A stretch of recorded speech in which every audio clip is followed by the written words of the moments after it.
What's up, what's up, what's up, what's up? It's your boy DC the Cool back again for another video. Yeah, I know I'm late. I haven't been doing my Daima reviews.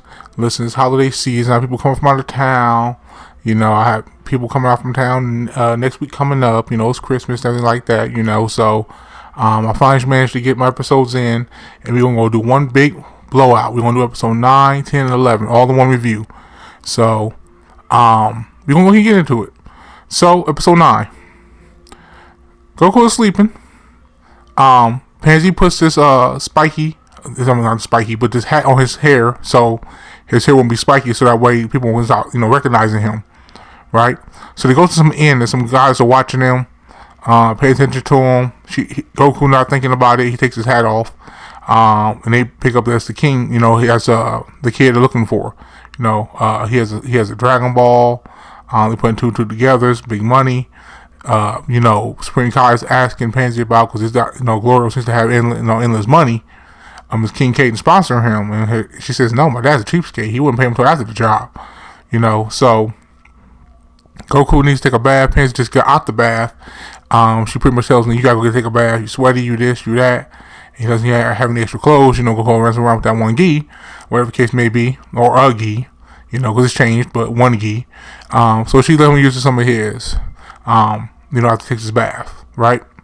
So next thing you know, after that, they start to eat dinner or whatever, right?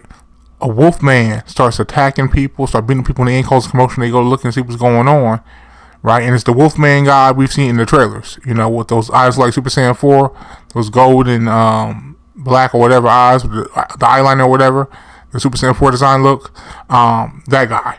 Right, he's attacking people with this and that. So they're distracted by him and what's going on down there. And the guy he's with, this bird dude, takes the Dragon Ball, takes off. Goku tries to chase him, but they get away.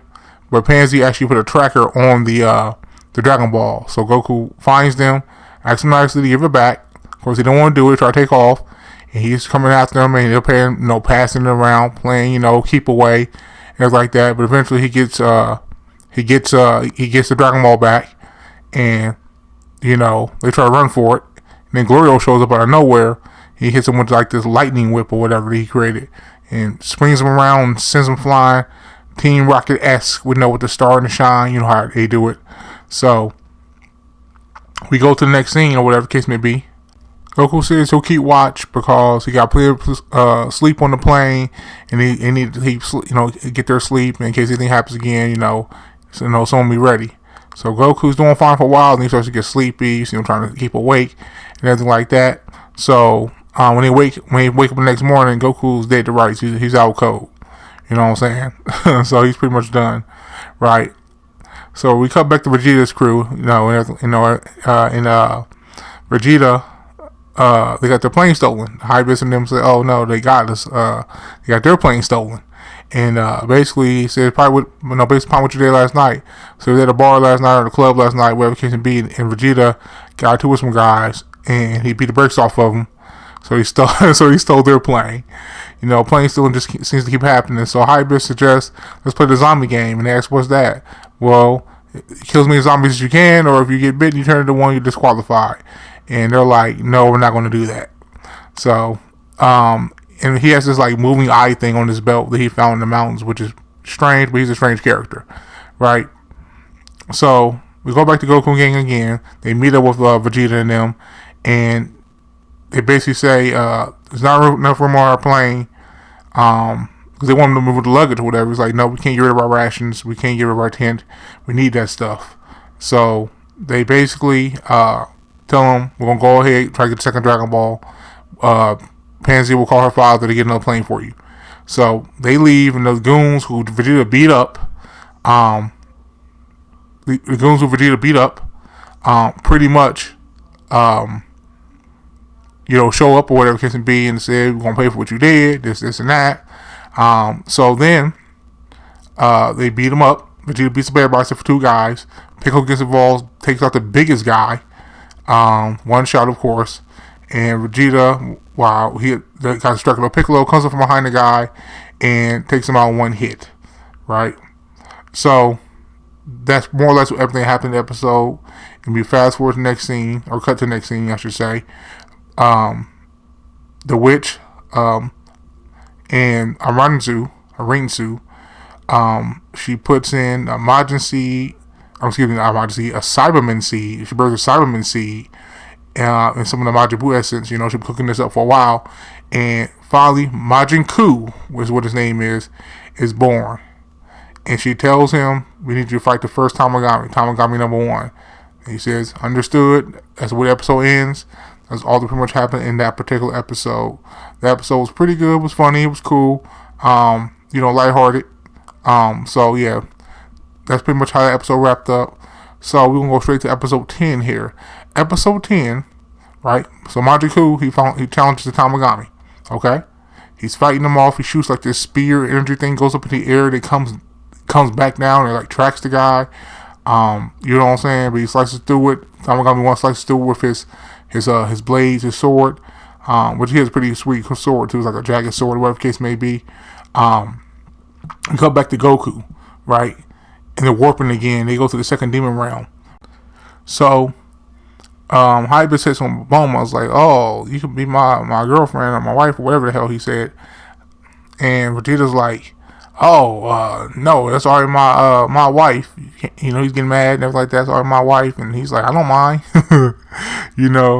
He's like, "No, we're going back to adults, this and that. We're going back to Earth to get you."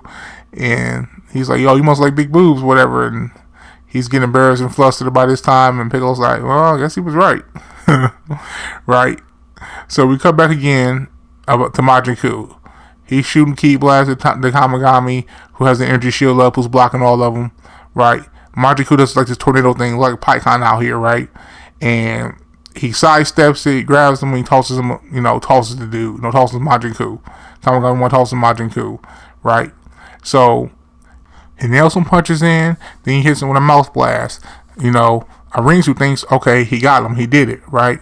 So we cut back to Goku and gang again, right? Gomu's watching him now. He thinks everything is happening. He's getting flustered.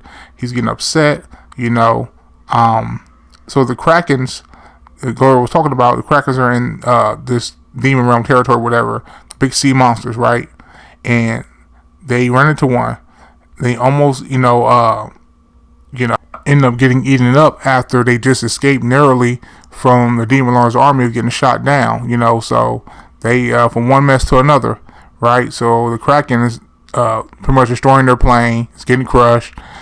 They escape the plane. Pansy goes back into the plane, to get something. She's getting crushed. She's trying to make it out. Goku goes to save her. They get eaten up by the Kraken, and Glorio and Supreme Kai think they're finished. They can't believe what they just saw, right? And they managed to sneak out through the side mouth of the Kraken, whatever. They narrowly escaped. We cut back again to Majin Ku. I got to say, there's too many cuts in the show. The way they keep cutting back and forth, it'd be low-key ridiculous. So, cut back to Majin Ku. He's struggling to beat this Tamagami, right? Then we come back to Goku and gang again. They have a flashback of Frieza because they see Namek on the Demon Realm planet or whatever the case may be, right? And they have a flashback to Frieza, which was an excellent art style. How he did, Frieza, whatever the case may be, right? So, they cut back to Vegeta and company, right? They just reached the second demon realm.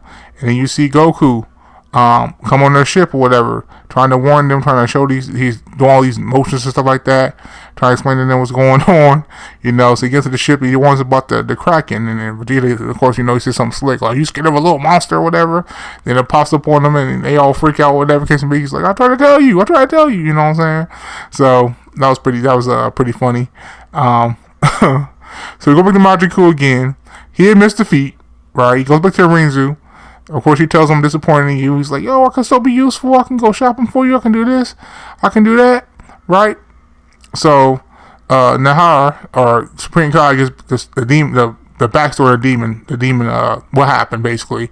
So, the Supreme Demon King went to the Rimus to create the universe, right? And Rimus are the highest authority in this universe, or all the universes where the highest authority in the Dragon Ball universe, apparently, right?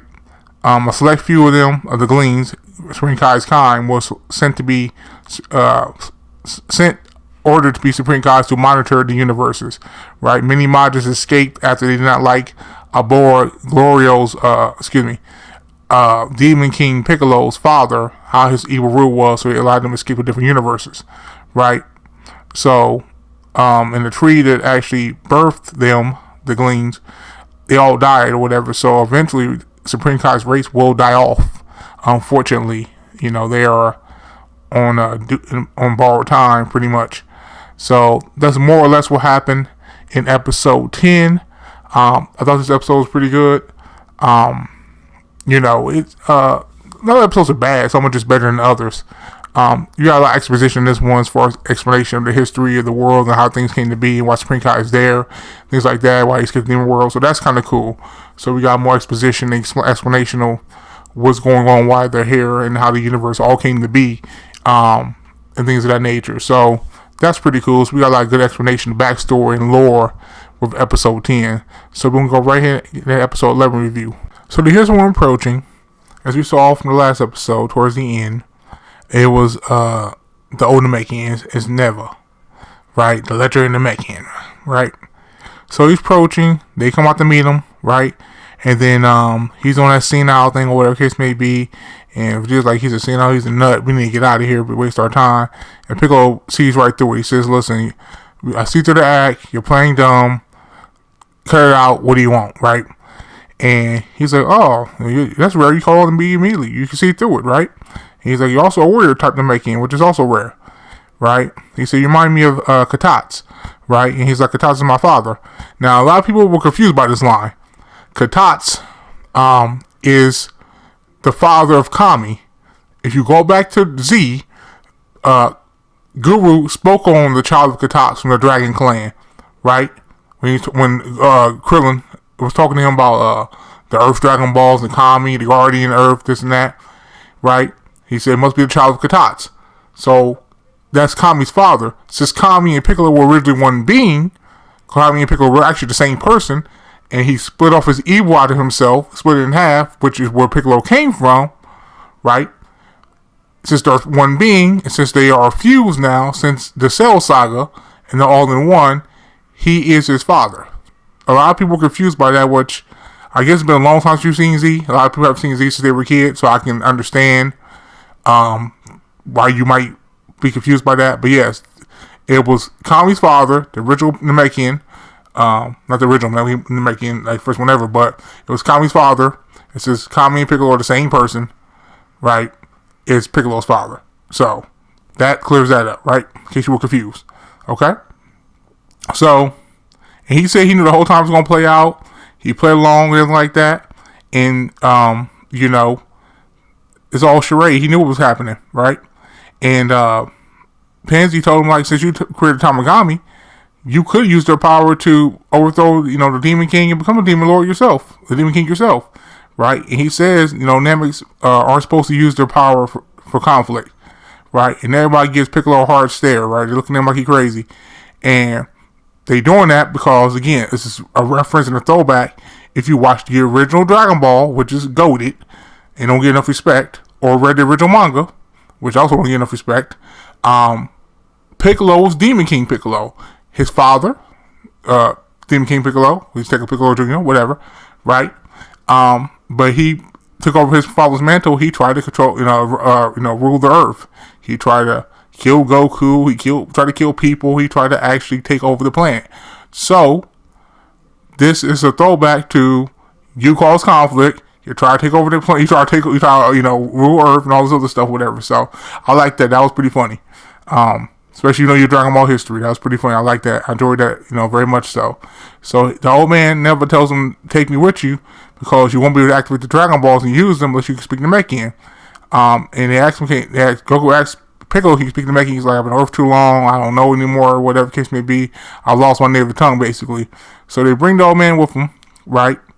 So we cut back to Arinzu and Marba, the witch lady, right? And she's using the rest of the essence and stuff to make the next Majin, because Majin Q came up short, right? And another Sensu Bean, they buried it deeper this time to make him stronger, right?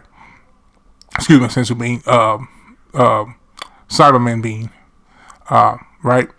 So, pretty much, they cut back again. There's too many cuts in this show, I swear.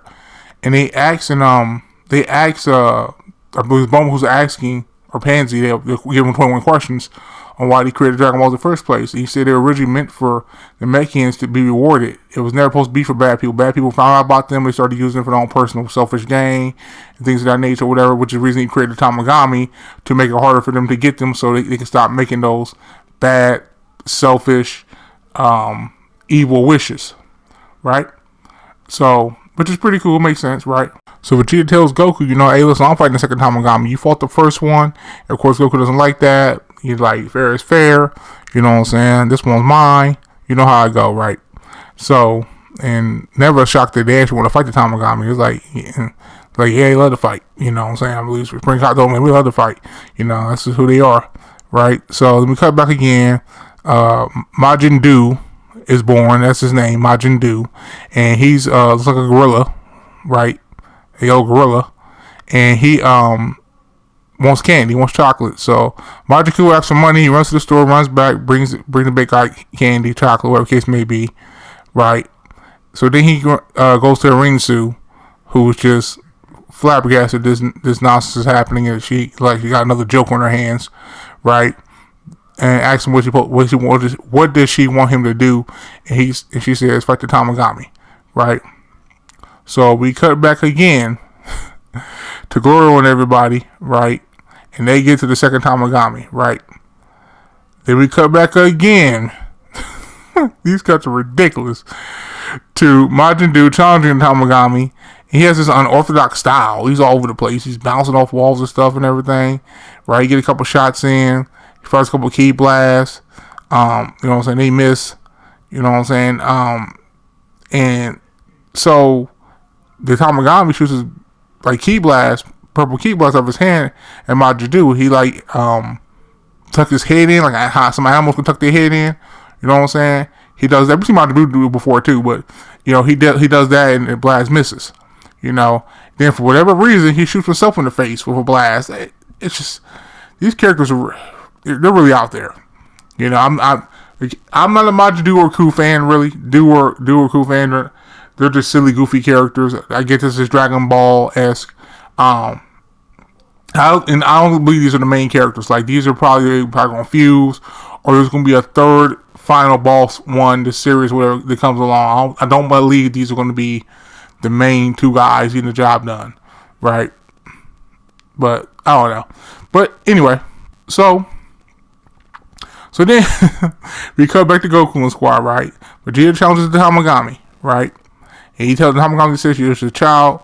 Go back and suck on your mom's tit, which was hilarious, right? Get out of here, right? So the Tamagami looks around, he sees Neva, he realizes this challenge is serious.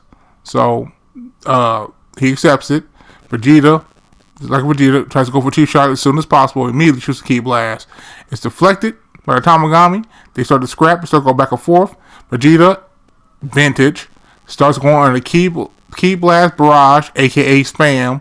Right. The Tamagami gets through all of them. He closes the gap, gets close to Vegeta, and almost hits him with a stiff kick. Vegeta gets out the way just enough nick of time. Right. So Vegeta comes back with a rush assault. He's landing hits, left, rights. He's putting it on him. Right, then he hits him with a point blank key blast. You know what I'm saying? Now that didn't stop him. He comes through, goes through the smoke, uses his trident, which is his weapon, to try to hit Vegeta, whatever the case may be. And he does graze his face. He does graze his cheek, make him bleed a little bit. Right. So then we cut back to Majin Buu again, and again another mouth blast from the Tamagami this time. He puts his head down, ducks his head down, and misses again. They scrap some more. He does the swing, 360 swing with his sword, tries to take his head off. He ducks his head down again.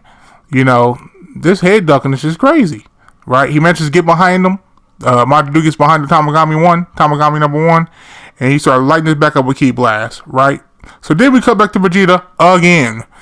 This back and forth, these cuts, I'm not a fan of this, the way they're doing these cuts like this. I don't like this back and forth. I hope that after these fights or whatever, they don't do this going forward. These back and forth is just kind of silly to me, right? So Vegeta's fighting Tamagami number 2, right? He's spamming his Key Blast, right? He cuts through with his own blast with this Trident Spear thing. and Vegeta, it pushes him back and knocks him back into the water, right? And remember, the crackers are in the water, so Vegeta comes to. I think it's blasts to the water. The cracker is trying to, he's there. He's trying to, get him, eat him up, whatever case may be. He powers up. You know what I'm saying? To speed out of there, get out of there. Now he's not really paying attention to Tamagami when he comes out the water because he's too busy trying to get the Kraken off his head. You know what I'm saying? Because he's coming fast. He's a big, big creature or whatever it can be.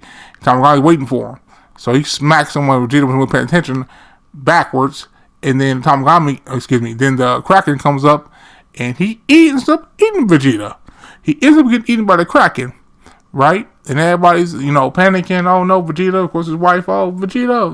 Goku, Vegeta. Everybody's panicking like, oh, he got eaten. And that's the way the episode goes off the air, right? So obviously, we know Vegeta's not dead. Vegeta, he's a main character. He's in Z's and GT's. We know he's not dead. Like clearly. So my guess is he'll go Super Saiyan and probably go right through the Kraken where bust a hole in him and kill him, whatever case may be. Because he hasn't not went Super Saiyan yet. We know it's coming. So that's my guess. But this is a pretty good episode. The actual fighting is good. The choreography is so good. My boy Nakasura doing his thing. But I don't like the jumps or whatever. The scene skips. I think they jump around too much. Especially it's very jarring, especially when you have a fight scenes. But from this fight scene to that fight scene, this fight scene, that fight scene again. I just think it's a little too much. So hopefully after they get done with this arc or this part of the show, next couple episodes when they finish Tamagami fights, they stop doing that. Hopefully.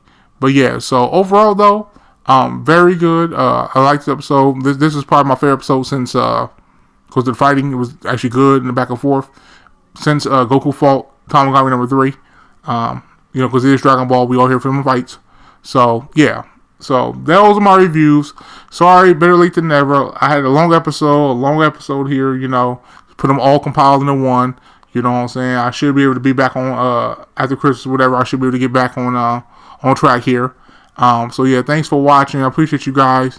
Like, share, subscribe, tell what you guys thought about the episodes. And I know people are going to be watching these after the fact because the dub is not even out yet. A lot of people wait for the dub. So a lot of people, when they come to see the dub, which comes in January 2025, I expect, people to see my reviews the first time again or whatever the case may be. Because it's the same episode, the only difference is, the language track. So, so like, share, subscribe. Thanks, guys, for watching. I appreciate you. Merry Christmas, until I see you guys next time. Peace out, y'all.